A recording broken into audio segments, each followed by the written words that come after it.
Early spring flowered clematis. Aren't they fantastic? This is the first of two videos that I've done. The first is an information one explaining how you can grow these. It explains which groups the early spring flowering clematis belong to, where they come from, and how you can grow them in your garden. It covers Clematis armandii, which is a subtropical clematis, but which will do well in UK gardens provided that it's given some shelter. It also covers the main group of early spring flowering clematis, and that's the atrogenes. There are 17 subgroups, but only 3, the alpinas, macropatellas and coreanas, form the mainstay of plants that you will see in garden centres and be able to buy online. They come from alpine regions, so they can take any amount of cold a British winter will throw at them. They grow in alpine forests and above the forests, but not above the snow line. They will grow on screed and cling to shrubs and rocks, and produce these wonderful jewel-like flowers, some of which hang down and some of which, like Markham's pink here, is quite open and looks almost like a double flower. They really are magnificent. One further group that can be found in garden centres in the UK at the moment, well, during March and April, are the New Zealand hybrids. They consist of plants like Cartmanii Joe, Avalanche, Early Sensation. I don't grow these in my garden because they have a reputation of not being fully frost hardy. So I've not tried them. I know people that do grow them in greenhouses and in sheltered positions, and they do get some flower from them, but I'm not convinced they're really a garden clematis. Certainly not in the UK, and certainly not in the northern part of the UK. The second, longer video is to have a look at these in situ in my garden at Adswood. And I've done a leaflet which you can download from my website, kenblackclematis.com, and this covers everything in this first video and also information in the second video. Enjoy. Armandii come from the subtropical regions of China, Tibet, Myanmar and North Vietnam. Their natural habitats are wooded and shrubby areas and stream sides on hills. They have evergreen strappy leaves and are well suited to scrambling along a fence wall or pergola. They grow well in most parts of the UK, but because of their subtropical origins need a sheltered location, otherwise their leaves and buds will be scorched by wind and the cold. They flower in March and April and can apparently be successfully grown in an unheated or cold conservatory, but require quite a lot of space, growing to a possible height and spread of 4 metres. There are 3 main varieties commonly available in the UK: Apple Blossom, Snowdrift and Hendersonii rubra. Some are also sold named only as Armandii. All of them are fragrant, with a smell of hawthorn or vanilla, depending on your sense of smell. They prefer damp but not wet conditions and thrive in full sun or on a west or south facing but sheltered location. They can be planted at the same depth as in their pot, with the crown at soil level. I have 3 Armandii in the garden, and the photos are of Hendersonii rubra, which has adorned this fence for many years and requires no pruning.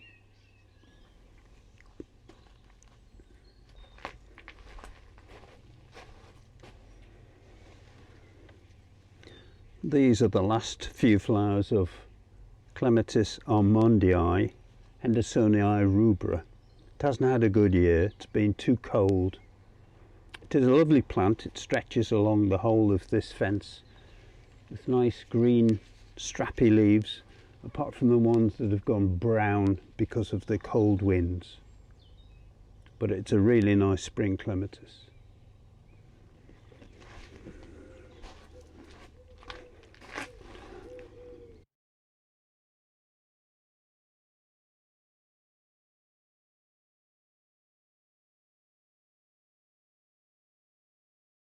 Let me just show you some detail about planting these early spring flowering clematis. Let's recap. They come from mountain regions, alpine regions. They're used to poor soil, wind, cold, but they don't like to have their feet wet all the time, as they wouldn't if they were halfway up a mountain. So we need to try and create similar conditions for them to grow in. But we enhance those conditions because we're gardeners, we feed them, we try and get more flower. So let's first consider soils. Now this is a bucket of very ordinary garden soil. It's from the front of my garden and it has all sorts in it. I'll tip it out and then turn the camera on it.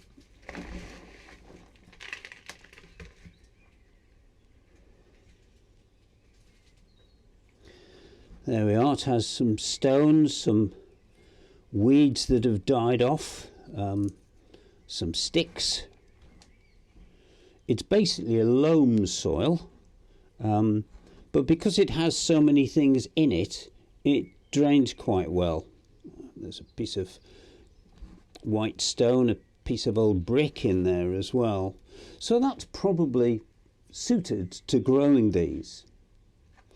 Behind, I have some peat-free compost, which is what I now use.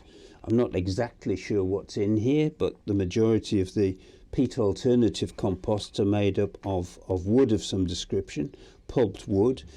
But that is quite light and that would drain fairly well.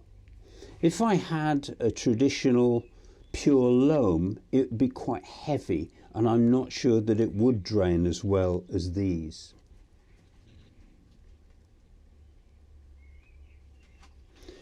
You can of course mix things with it to improve the drainage. Here's some gravel. I mean, if you mixed that 50-50 or 70% soil or compost, 30% gravel, you would get quite a mix that would drain very freely. I recently suggested on one of my posts that you can mix with grit, and I had one viewer from the United States asking what grit was, because that's not something that they sell in the shops. Perhaps it's called something else, but anything that will improve the drainage of your compost will be good. Planting. Let's have a look at planting in detail. If you've been led to believe that all clematis should be planted deeply, then you'd be wrong as far as these are concerned. I'll take it out of its pot to show you. A lot of root here. It probably should have been planted before because it's just basically root inside the pot. But you will see that the roots start here and the foliage and the stems above the root are there. This part is called the crown, and this part will rot if it is sat in water too long. It doesn't like to be too wet. The roots further down will bring up the water that the plant needs, and they can be siphoned up with the nutrients, and starches will be siphoned back down to feed the roots. It's a fairly intricate system, but what you must not do is to plant this too far below the top of your soil or the top of your pot. Now in this particular case, there are lots of roots showing on top. It is because it is so pot bound. So what what I would do is to rub the sides just to tease out some of the roots, and I would plant this not exactly on the surface, but certainly no deeper than an inch, because the crown does need to be kept on the dry side. I know it rains in the UK, that's not what I mean. That's not going to be sitting in water. Water will drain away from it, and that's the important thing. And that's why we need a compost that will enable the water to drain away. So please keep that at the top.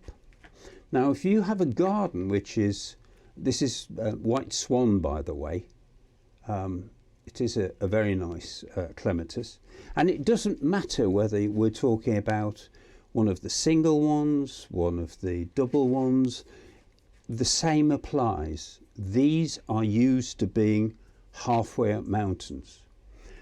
The other aspect of that, and this is just a theory of mine, is that I don't think these are brilliant climbers, because they don't have to be. I've noticed that in the spring, when I've come to tidy them up and I try and move some of the stems, by then they are so brown and brittle that they're difficult to move. The new growth in the spring is much easier, but if you don't actually tie it in, it doesn't naturally go up. It will go round and round on itself, and I think that's probably because in the conditions that I mentioned before, it will be used to scrambling over rocks and clinging onto surfaces, other shrubs. It wouldn't have to gain great height. In fact, the more height it gained, the more potential wind damage it might sustain. So I think these need to be encouraged to grow up structures. I've got one here, an ordinary obelisk, which is not particularly clematis friendly because there are big gaps. But to grow an atragene, a macropetala, an alpina up there, I would tie it in at regular intervals using these paper and wire ties. I use these because they don't damage the stems at all. They're reusable, and they eventually degrade, and they just go on the compost heap. You could, of course, tie them in with soft twine. That's equally as good. But if you plant one at the bottom of an obelisk and expect it to do its own climbing, it won't.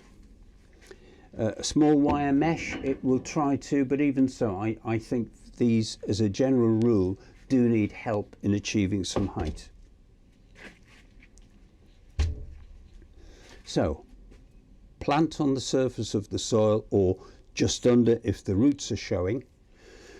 If your garden is very wet, you may struggle to grow these, but there is a way round it. It's the same technique as I've used in the garden where I've tried to plant over stony ground when the ground is so hard I can't even dig to get a plant in, and that's to use a bottomless pot. That's quite a large pot, but I've taken the bottom out. So if your garden is very wet, you could try part sinking this in the ground just to provide it with some stability, then putting really good compost in here, free draining compost, putting in your clematis, feeding it, watering if it's dry, but you might be able to achieve the best of both worlds, where the crown and the upper parts of the roots benefit from the nutrition you're giving them and from being above the water line. I mean, some gardens flood, don't they? While the other roots can search out water and can go down into the subsoil. If you are growing it in a pot like this, or any pot, I mean, I do grow them in pots like this. As you know, this is a 10-litre pot with holes in, and I could pop that on into here, and it would be perfectly happy in here for a couple of years. I think white swan is so pot bound, I would only get a year out of it, so I'm contemplating actually planting that into the ground. But you'd use a decent compost, again free draining, and you would feed it. Now what I use is a slow release fertiliser. This happens to be called Osmocote, but there are many of them on the market. And I feed it when I prune them or tidy them up at the beginning of the year. And then, because this is a 14-month release one, I don't need to bother to feed them for the rest of the summer. These plants require no pruning. As I probably said before, once they flowered, however, you could take some of these growths if the plant is getting too big for the space that you have, and trim them back. And you trim them back, like all clematis, to a joint where 2 leaves stick out. And if you take out the leader in between there, you will get 2 shoots instead of 1. And I'll just go closer to the camera to demonstrate that. There's the leader. There are the 2 leaves. And I would just go in between and take out the leader like that. And there is a dormant bud in each side there, so I will get 2 stems. That's the way to make the plant bushier. Clematis are very expensive. You can get supermarket ones, as I've discussed in other videos, but not all countries do them. In the UK currently, a plant like this would probably cost you somewhere around £15. It might be even more in the United States, where clematis do seem to be very expensive. If you wanted to buy a bigger plant, you'd obviously pay more money. There are a number of mail order firms in the UK where you can order them from, and now's a good time to do that if you want to get them established and have a nice display next year. Well, thank you very much for watching, and I hope you found that useful and enjoyable. Thank you also to those of you who have subscribed to my channel. I will be producing more videos throughout the year. I'm certainly going to do one on planting clematis and also on growing clematis in pots. If you want more information about me, about other aspects of growing clematis, go to my website, kenblackclematis.com, where you will find articles. You'll find one on early spring flowering clematis. I'm also going to put some photographs there and more information. You could even book me for a talk, either in person or on Zoom. Would you want to do that? Well, I hope you might. Anyway, stay safe, and if there is anything else you would like to know, any subject you would like me to cover, contact me either on the YouTube channel or by leaving a message on my website. Hope you enjoyed it. Happy gardening. Happy clematis growing. Bye.